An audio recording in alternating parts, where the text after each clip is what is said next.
Pumunta siya sa balon ng mag-isa sa pinakamainit na oras ng araw.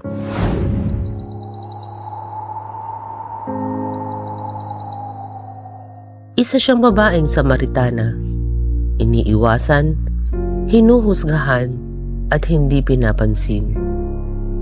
Walang tao, walang pangalan, walang inaasahang kakausap sa kanya. Pero isang pag-uusap lang kay Jesus at nagbago ang lahat. Hindi ito love story, isa itong kwento ng pagkabasag, biyaya at katotohanan. Ngayong gabi, pag-uusapan natin ang misteryo sa likod ng babae sa balon at kung bakit mahalaga pa rin ang kwentong ito hanggang ngayon.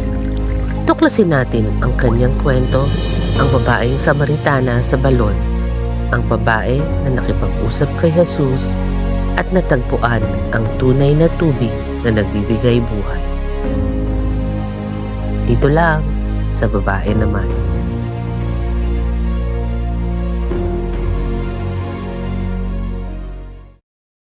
Ngayong gabi, pag-uusapan natin ang isang babaeng itinuring na itinakwil ng lipunan sapagkat siya ay tinitignang immoral sa pagkakaroon ng maraming nabigong relasyon. Paano nilarawan sa atin ng Ebanghelyo ni Juan, Kabanatang 4, talatang 1 hanggang 30, ang tradisyonal at historical na pananaw na ito? Pinahiwatig sa mga mambabasa ang panlipunang pagkakait o social ostracization o pagtakwil ng lipunan sa babaeng Samaritana. Sapagkat nagpupunta siyang mag-isa sa balon sa pinakamainit na oras sa katanghalian. Karaniwang nagtitipon ang mga kababaihan sa balon tuwing malamig ang panahon sa umaga o gabi. Bukod sa pag-iigib ay sinasamantala ng mga kababaihan ang pagkakataong makihalubilo sa isa't isa. Matatanto natin na pinili ng babaeng itinakwil ng lipunan na mag-igib sa oras na wala ng ibang mga babae bilang pag-iwas sa kapwa niyang mga babae na humuhusga sa kanya. Ang babae sa balon ay nakararanas ng diskriminasyon sa kapwa niya babae. Sa tradisyonal na pananaw, ang babae sa balon ay itinatakwil maging sa loob ng sarili niyang komunidad. Maaari lang nating isipin ang matinding kalungkutan at kahihiyan na nararanasan ng babae sa balon kahit na walang binanggit ang teksto sa kanyang naturang damdamin. Ang babae ay isang Samaritana, nakakaranas ng karagdagang diskriminasyon mula sa mga Hudyo dahil sa kanyang lahi. Hindi siya pinangalanan sa teksto, ngunit nagkaroon siya ng pagkakataong makilala si Jesus sa katanghalian sa gitna ng liwanag ng araw.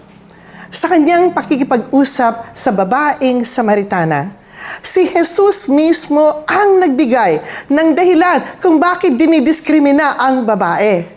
Ang Samaritana ay nagkaroon ng 5 asawa at kasalukuyang namumuhay kasamang isang lalaki na hindi niya asawa.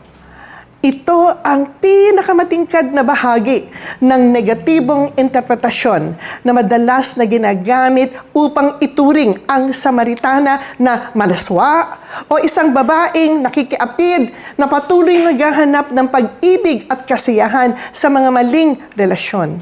Binibigyang katwiran ba ni Jesus ang diskriminasyon sa babaeng Samaritana? Hindi. Si Jesus ang unang nakipag-usap sa babae. Humingi siya ng maiinom na tubig. Ang Samaritana ang tumangging makipag-ugnayan sa kanya. Nang walang pag-aalinlangan, sinagot niya ang hiling ni Jesus.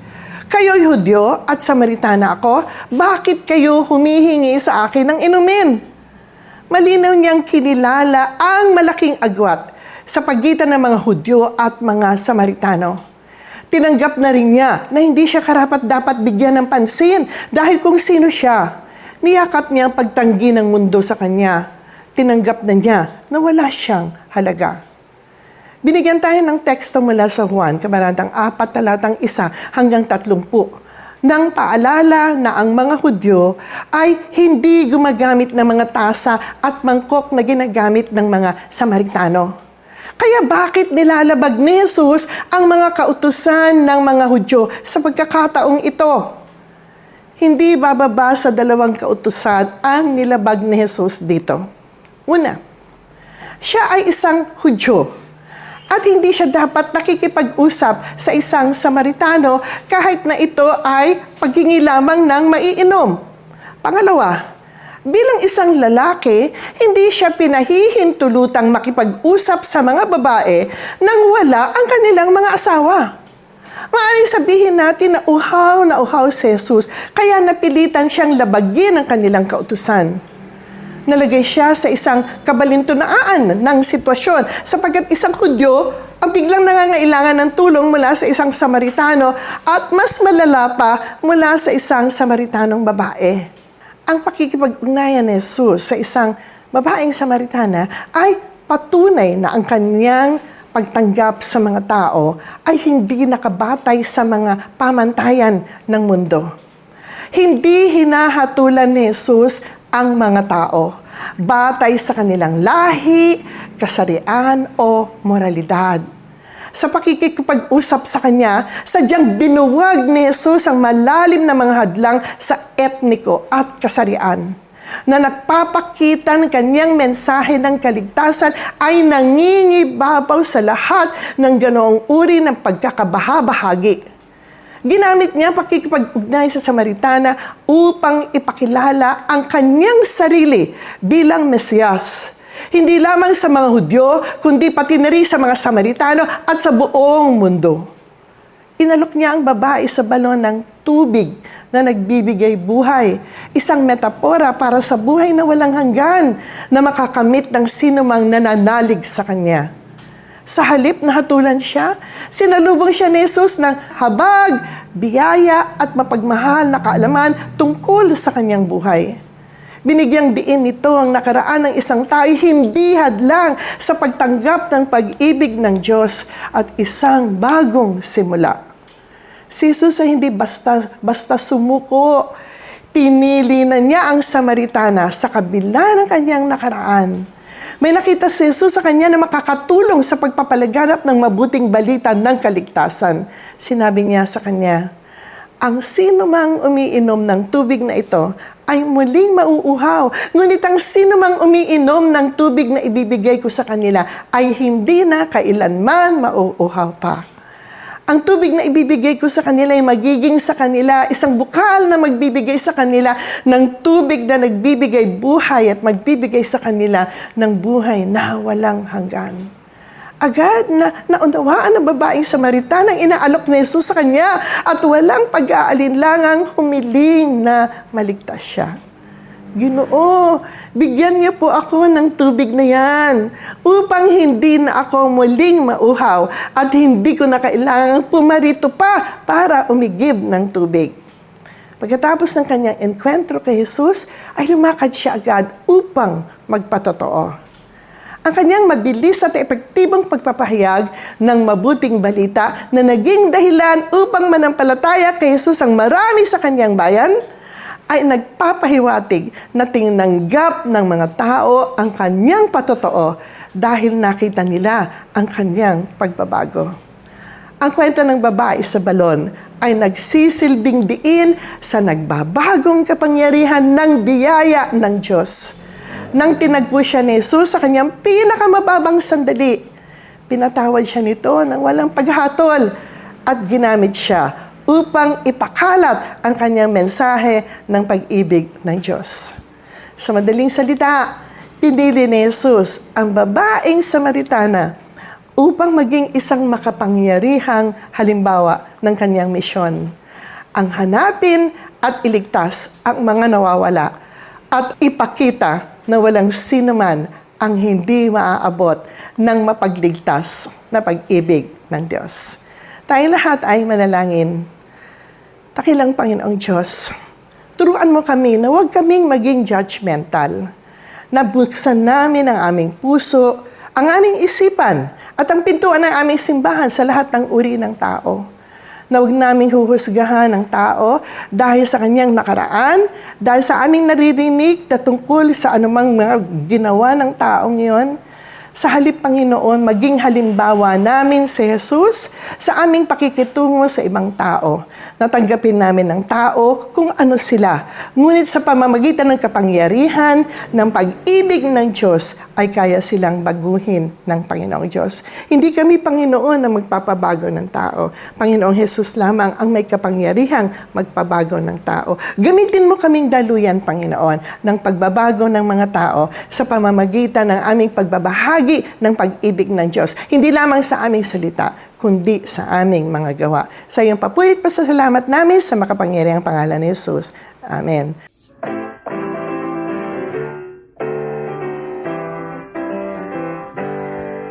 We are women, our voice matters. We will speak, sing and shout, Jesus calls all of us, and we answer His call. We are women, our voice matters. We will speak, sing and shout, Jesus calls all of us to lead.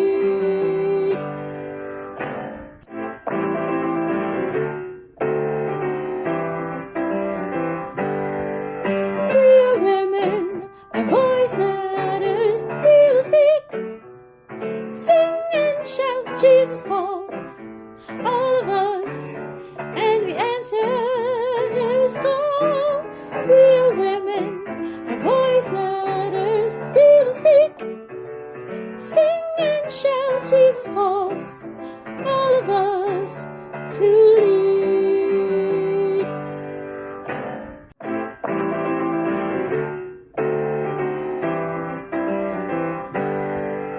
We are women, our voice matters. We will speak, sing and shout, Jesus calls all of us, and we answer His call.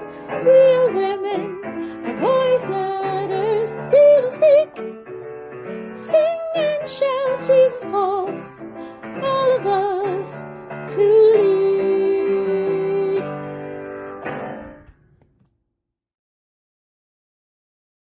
Maraming salamat po sa inyong panonood ng Babae Naman. Abangan ang mga susunod pa na mga episodes tuwing Lunes, alas 6 ng gabi sa St. Mayor UMC Facebook page at YouTube channel. Samantala, mag-subscribe na kayo sa aming YouTube channel at pindutin nyo na ang bell button para makasabay namin kayo sa aming mga ganap. Palakpakan naman dyan!